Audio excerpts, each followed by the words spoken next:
Bolton Library from Cashel, County Tipperary, has long been considered one of Ireland's most important book collections. It is, at its heart, a scholars' library, a unique collection of over 12,000 rare books, manuscripts, maps and prints. It encompasses the fields of architecture, law, mathematics and medicine, as well as travel and documenting thoughts in religion, art, science and politics.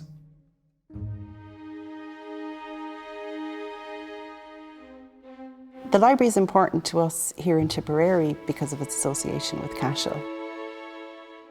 In terms of what it contains, there are so many rare elements, unique items, maps, copies of rare printed material.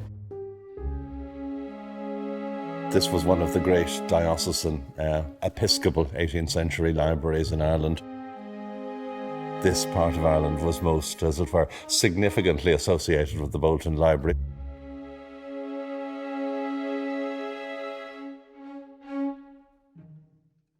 The library takes its name from Theophilus Bolton, born in Burrishoole in County Mayo around 1678. Theophilus went to Trinity, did a legal degree and a theology degree, was ordained a priest for the Diocese of Dublin in the Church of Ireland in 1703 and became associated completely with St. Patrick's Cathedral. Bolton eventually became Bishop of Clonfert and Kilmacduagh in the early 1720s, became Archbishop of Cashel in 1730.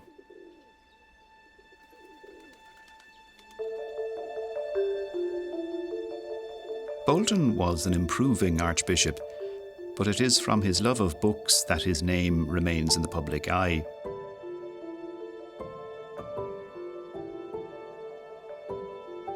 Not long after his arrival in Cashel, Bolton was gifted approximately 6,000 books from the library of his friend, the recently deceased Archbishop of Dublin, William King. Bolton was very exact, meticulous in things.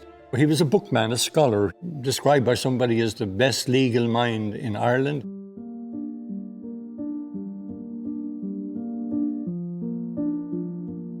He built an annex here in the Cashel Palace, which became the library.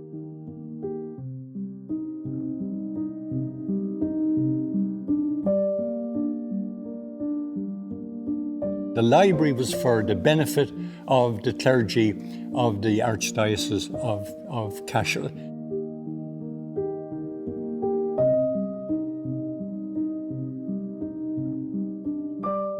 This is an absolutely amazing collection of rare printed books. It is a scholarly library, and it's wonderful to think that 250 years down the line, we still have access to that resource.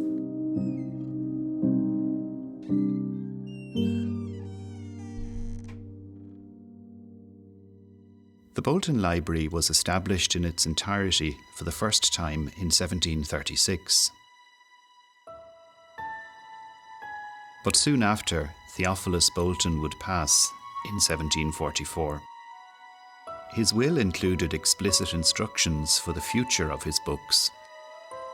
First, I, the said Theophilus Bolton, Archbishop of Cashel, do hereby leave all my books in my library and dwelling house at Cashel, for the use of the Archbishop of Cashel for the time being, and the clergy of the diocese, my will and meaning being that the said books shall remain and continue in the said library forever for the use of my successors in the said see, and the clergy of the said diocese for the time being, and that none of the said books be removed from thence. The passage of time, however, had implications for the collection. Availability of resources and a decline in accommodation brought the library and its survival to a point where action had to be taken to secure its future. The Reverend Henry Cotton, who had been sub-librarian in the Bodleian Library at Oxford, was appointed as librarian, and had an association with Cashel for almost 40 years. A dismal situation faced them. Cotton examined the library and made the following comment.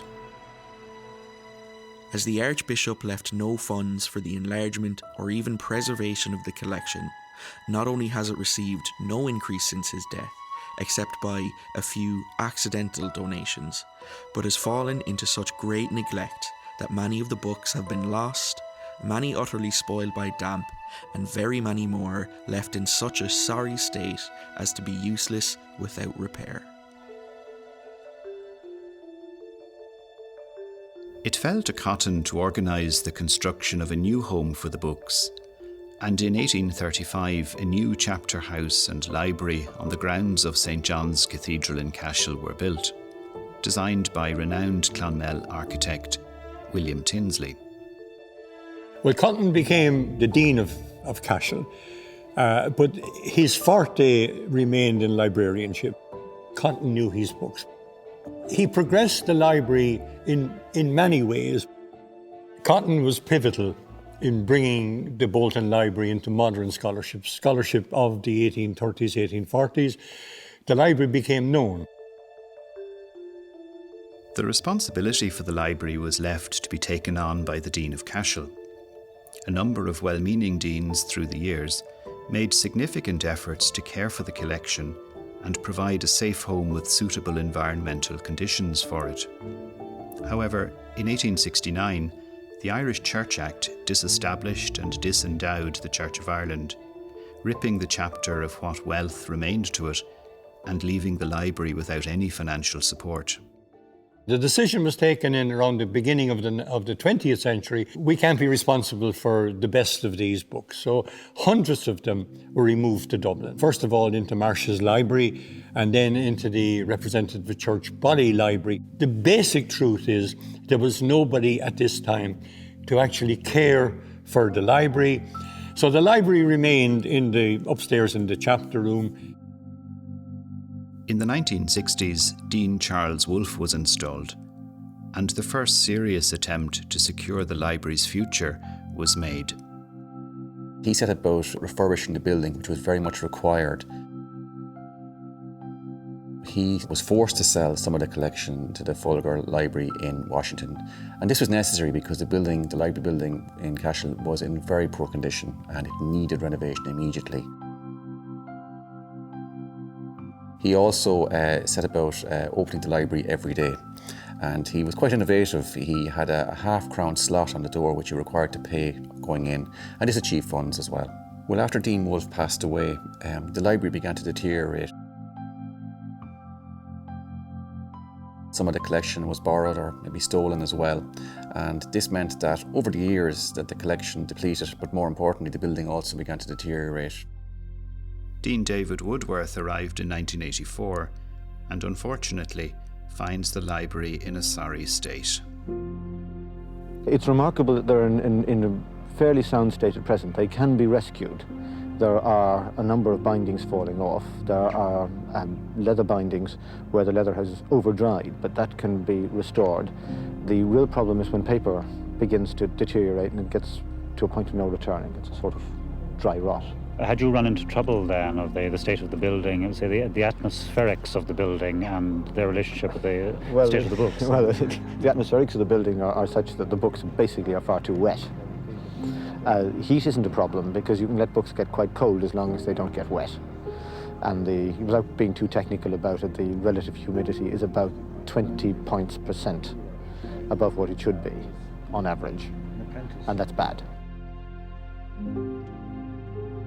Dean Woodworth secured the aid of the American Irish Foundation and the Smart Foundation.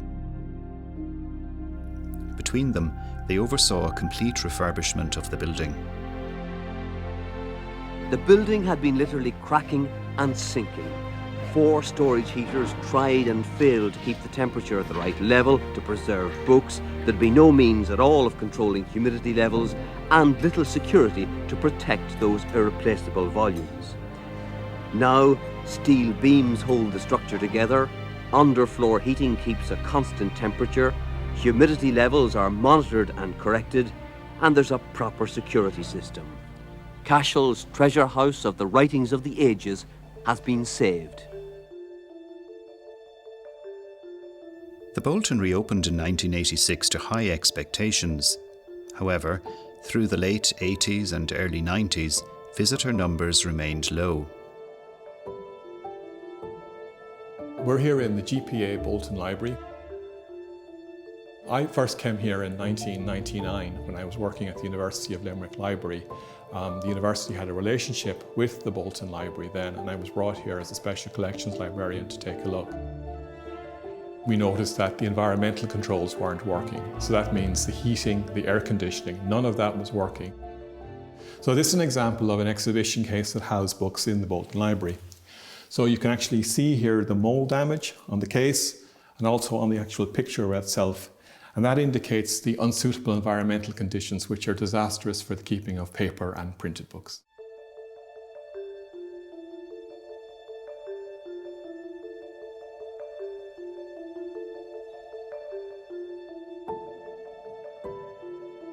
So we're here on the first floor of the Bolton Library, and here was where the majority of the books were shelved.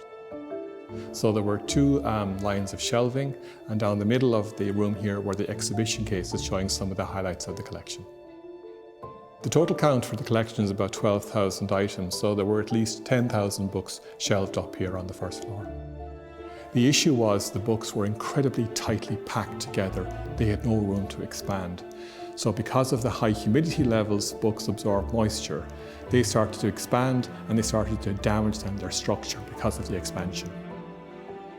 So as you can see here on the first floor, there's various cracks in the building, and that allowed air coming in. That also allowed insect infiltration as well. So what we have here is the air conditioning unit from 1986, and at the time it would have worked well. The problem is the library didn't have the funding to run it and then actually to maintain them. So after a number of years, they stopped running, they stopped operating. And the consequence of that then, as you can see here, the mold attacking, the paint, the plasterwork, everything has been affected. In 1994, a partnership was initiated between the library itself and the University of Limerick. George Cunningham, who was then the chairman of the university's Library Development Committee, would prove to be instrumental in the conservation of the collection. I visited David Woodward in my capacity as chairman of the Governing Authority Library Development Committee and explored the possibility of UL helping, being a link with them. This was the first time that concrete evidence, help was offered. Sadly, David died suddenly.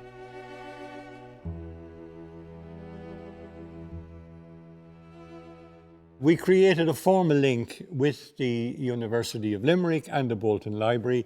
A board of management was appointed. I was chair of that.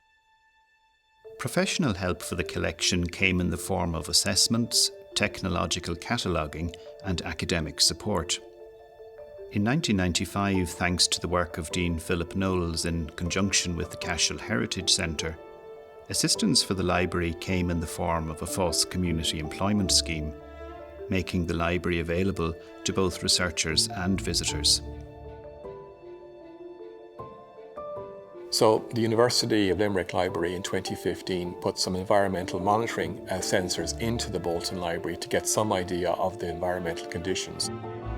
What happened after 6 months was the monitors were showing relative humidity rates between 80 and 90%. Which is far, far too high for any library of rare books. Given the high humidity rates, that helped us plan then for the arrival of the books then, which subsequently came to the university in 2016. Moving the collection from Cashel to UL was a big job. We had a lot of planning. We had to look at all the logistics. We had to bring in a specialist packer from the UK. We had to use a specialist mover as well then to ship the books out of Cashel. We had an inventory of the books from the shelf. So when the wrapped boxes of books arrived in UL with the manifest, we then took them out of that. We had to reconstitute the library. So the books were shelved exactly as they were in Cashel. And our job was to replicate that exactly. So we took the books from the boxes with the inventory onto our own shelves, and we rebuilt the Bolton Library in UL, and that was in 2016. At the time of the transfer of the collection, I suppose some of the local people were understandably inclined to articulate the view that this was a violation of Archbishop Bolton's express will. Even wills have to be subject to a measure of flexibility in law. The important part of Bolton's intention was that a collection of books should be properly cared for.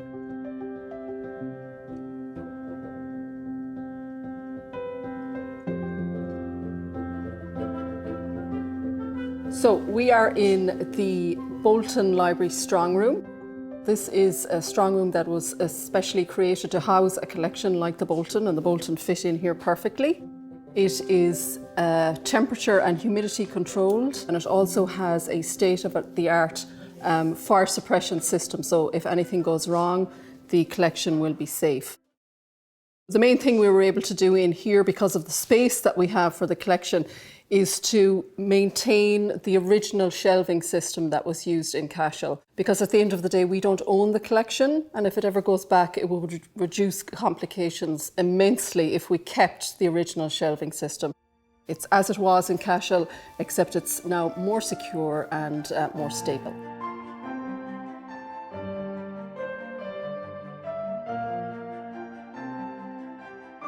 The collection presents numerous possibilities for research and historical study, and offers a valuable means of providing students and researchers with access to rare and unique materials that can enrich their learning. I work as a conservator, and that means that I am responsible for the physical well-being of the books. I look to the materiality of the book, so it is my job to kind of keep the Bolton Library with us for as long as possible.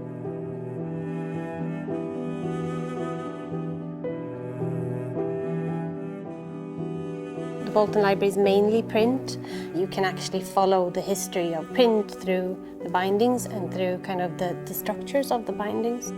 This is MS1, which is our oldest book and our oldest manuscript. It's an English medieval manuscript, and it's the only one that we have that is still within the original binding. So this is an English manuscript. This is a historiated initial. Historiated means that they have little figures in them. So historiated illumination here. And he's a little king, he's taking his little bath.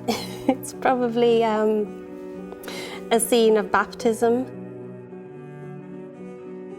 And also you see these kind of beautiful, sort of almost fruit-like illuminations that you have throughout this manuscript. It's got 7, I think, pages of illumination.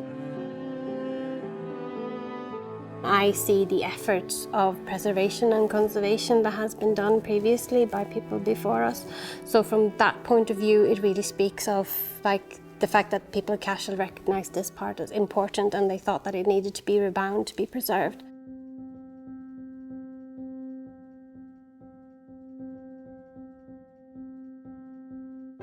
Manuscripts, by their very definition, are unique items. No matter how hard you try to copy something you've written by hand, you will never successfully copy it exactly the second time. This is from the 17th century. This is a man. He is called J. Russell, and he's based in Holborn in modern-day London. And he is basically selling a cure-all, a quack medicine, called the elixir of scurvy grass. Around the edges here, you can see all of the conditions that this elixir is supposed to cure. This is the significance of the Bolton Library, that there's so much material in here that nobody has ever seen before. And they need to be seen because they're fantastic. This collection is completely unique. It is collected in a moment in time that was very interested in science. It was very interested in geography. It had this kind of it was the new era of rationality, and the books really reflect that. It is really priceless, and it's also kind of the community of Cashel who's been keeping this. It's really important for them as well, because this has been very much a part of their history, and it's their library, and it should be kept for their future too. The Bolton Library will forever be intrinsically linked with the history and heritage of Cashel. Having been housed in Cashel for over 200 years, it's important that an element of the library remains. It was very unfortunate that it had to leave, but decisions were made based on the integrity and the protection of the library. We're very fortunate with the working relationship we have with the Glucksman Library in UL. They've been absolutely fantastic in terms of the resources that they've put into conserving the library, but also making it available to the broader public. The library is intrinsically linked to the history and the heritage of Cashel. It's part of our job to find a suitable location that there can be a presence of the Bolton Library here in Cashel for future generations to enjoy and explore. This is a key thing in what was agreed, and over time this needs to come to fruition. The library would provide what we called a window on the collection on location in Cashel. So there would be some kind of a small display in Cashel of key contents of the library. It's a treasure that I am so privileged to have been part of. A little bit sad that the books are no longer here in Cashel. The presence of Bolton will always be here.